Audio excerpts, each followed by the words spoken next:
Welcome back. This is Tricia Ziemer again, and I'm here with John Lloyd, who's been involved with this festival as well. How did you get involved? Well, we've lived here since 1966, and I've been involved with the Kallista Hall, Kallista Community House when it was going early in the early days, and my wife taught here at Kallista, and also went to Kallista Primary in 1953, so we've had a long association here with Kallista, so it was natural that we got involved. I was also the ranger for Sherbrooke Forest, and later on became the ranger in charge of the Dandenong Ranges National Park, and retired in November 1997. Very good innings. Thank you. Yes. And what are you looking forward to the most out of this festival?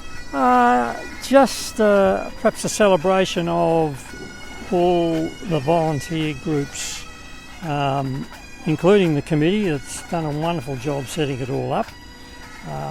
The Kallista Hall was built by volunteers in 1913, and I was on the committee for 51 years. And I want to sort of recognise all the different community groups.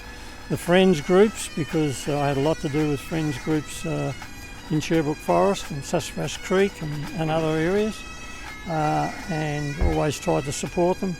Without volunteers like the CFA, Save the Dandenongs League, all those different organisations, it's so typical of Kallista. They're very good at volunteering. And they all come together to make this spectacular show. They do, yes. Yes, and I take my hat off to the committee, particularly Dr. Miki, who's done a wonderful job. And it was him that organised a meeting in March last year, which about 60 people turned up. And he asked me would I talk about volunteers, which I did for 2 or 3 minutes, because I saw he had a very big agenda, 3-page agenda. So it was a lot to get through. I didn't want to talk for too long. But since then I've been fortunate to be asked to talk about volunteers in at least another 3 organisations. Keeps you busy in your retirement. Exactly. Yes. Well, thank you very much for your time, and I'll let you go and enjoy the social aspect. I'm looking forward to it. Yeah, thank you very much. Good. I hope Fabulous. that's all right. Can you clap 3 times? We'd like to honour you, John, for your passion and your purpose. And we congratulate you. Come on, be closer so everyone can see you. We'd like to congratulate you today in front of the people of Kallista on receiving a Medal of Order of Australia this January. I'm humbled by you, I really am. And I believe you said some nice words about me before when I wasn't there, and thank you for those. A long-time resident of Kallista, ranger and volunteer, John was the local ranger here for 39 years. Can you believe that? Looking after this park so we can all enjoy it.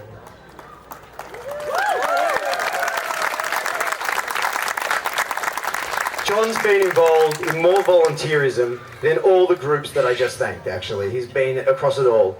Everything from conservation to Meals on Wheels to being on the Hall Committee for 51 years. Unbeatable. You really are an inspiration to every volunteer who follows your example. Now, to assist John in this task is his life's love, Faye. John came all the way over from the patch, is that right? And met Faye, the baker's daughter, at her 21st? Yes, well, I had my 21st in the hall. In the hall. And they've been married now for 58 years. Oh, beautiful. Which was quite magnificent.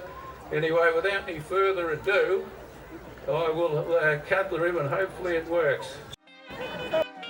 There you go.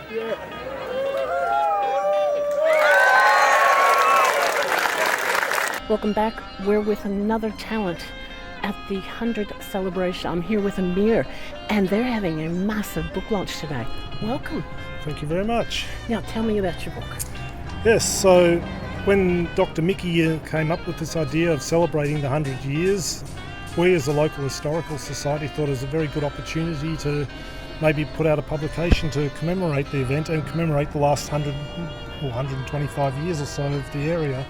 So we've put together a lot of different things, and it should just be an interesting book for everyone who's had any association with Kallista. How many pages is it? It's 200 pages. It's got over 650 images in it, so it's a visual history as well as a detailed history of settlers and other events that have happened in the area. And how long did it take you to put it together? Well, fortunately, we already had resources in our archives where we had some of the basics, and then it took another 6 months of research and putting together. So, yes, it's been fairly full on for the last 6 months. And who else was involved putting it together? Yes, it was me and Jill Lavard, who's a former president of the Melbourne Historical Society, and the two of us worked together then towards the end. She's a graphic designer, so she's done all the work and actually making it look like a book, whereas I just had scribbled notes. So, yes, she's very good at doing that sort of thing. So the two of us combined and put this together. That is absolutely fabulous. And you're going to launch it today? We're going to launch it in about an hour and a half's time or so yes, today. And where's the launch going to be? The launch is going to be over here in the Kallista Mechanics Hall, which is 112 years old now. And yes, we're going to have that at 3 o'clock. And you're having a welcome to country as well? That's going to be incorporated with Murrindindi, who's actually opening the whole event. So he's doing the Welcome to Country, which covers all the events that are covering here today.